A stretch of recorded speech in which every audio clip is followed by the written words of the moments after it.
مردی در کندوز دو فرزندش را سر برید و زنی در فاریاب پسر و شوهرش را کشت.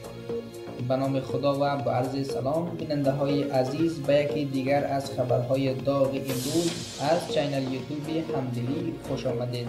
منابع محلی در کندوز میگویند که یک مرد در ولسوالی چهاردره این ولایت دو فرزند خردسالش را با چاقو سر بریده و یک فرزند دیگر و همسرش را زخمی کرده است.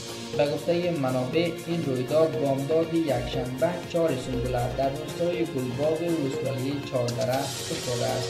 منابع میگویند کودکانی که از سوی پدرشان سربرده شدهاند 8 و 9 ساله بودند. مسئولان محلی امارت اسلامی در کندوز نیز این رویداد را تایید کردهاند.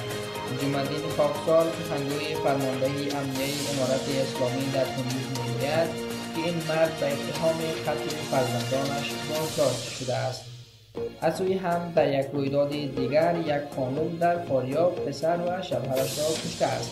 به گفته منبع این زن در ولسوالی اورماچ ولایت فاریاب پسری خردسال و شوهرش را کشته است. انگیزه این رویداد تاکنون روشن نیست و مسئولان امارت اسلامی در فاریاب تاکنون در این مورد چیزی نگفتند.